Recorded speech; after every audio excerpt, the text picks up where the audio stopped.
Vous faites partie des gens qui considèrent que nous n'aurions pas dû interviewer Benjamin Netanyahou. Pour quelle raison ? Parce que, encore une fois, c'est une question de jours avant que le mandat d'arrêt de la Cour pénale internationale soit émis. D'ailleurs, personne n'en parle, mais c'est gravissime. C'est la première fois que la Cour pénale internationale fait l'objet de menaces et de pression. Alors merci, super la démocratie. Je veux dire, à un moment donné, faut quand même réaliser ce qui est en train de se passer. Est-ce qu'on aurait fait la même chose avec Vladimir Poutine ?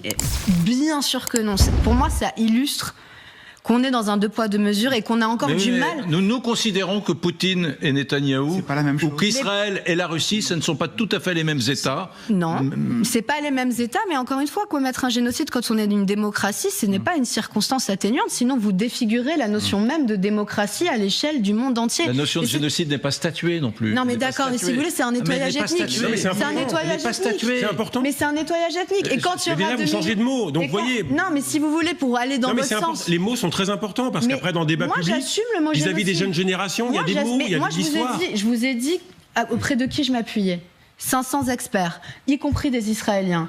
C'est un débat, mais moi j'assume d'être aux côtés de 500 experts, y compris des experts israéliens. Vous avez le droit de ne pas être d'accord, j'attends vos arguments pour m'expliquer qu'affamer volontairement 2 millions de personnes et les priver d'eau, ce n'est pas quand même risqué à assez court terme de provoquer leur mort. On voit des enfants de 5 ans Ce qu'on vous reproche très souvent, et ça je l'entends, c'est d'instrumentaliser cette cause-là à des fins politiques en France pour les européennes qui ont lieu dans quelques jours, afin de capter le vote des Français musulmans. Et ça, les gens le pensent ardemment.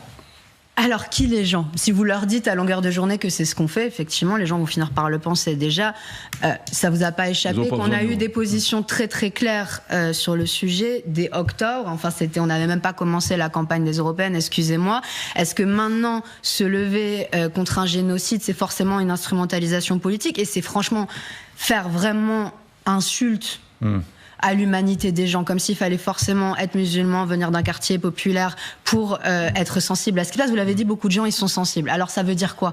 Moi, je reçois des messages sur mes posts, justement, où je parlais de ça, on me disait, mais moi, c'est la honte. Moi, je suis ni musulmane, j'habite pas dans un quartier, et pourtant, je suis solidaire avec vous, parce que vous êtes les seuls à demander des vrais actes. C'est peut-être ça la différence, bien sûr. Tout le monde a un cœur, enfin, j'espère. Enfin, des fois, on sait pas trop concernant Benjamin Netanyahou.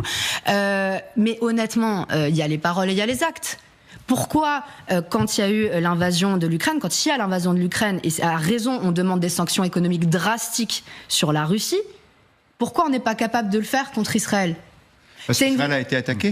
Mais Israël a été attaqué, mais vous oubliez 75 ans, de droit international et de colonisation. Pourquoi vous prenez l'histoire au dernier chapitre ? Est-ce que Israël n'occupe pas illégalement des territoires palestiniens en Cisjordanie ? Bien sûr. Est-ce qu'Israël n'avait pas enfermé la population gazaoui, 2 millions de personnes, dans un blocus, une prison à ciel ouvert où ils n'avaient très peu accès à l'eau, à l'électricité, à la nourriture, n'avaient pas d'économie ? Certes, mais Israël est parti de Gaza en 2007.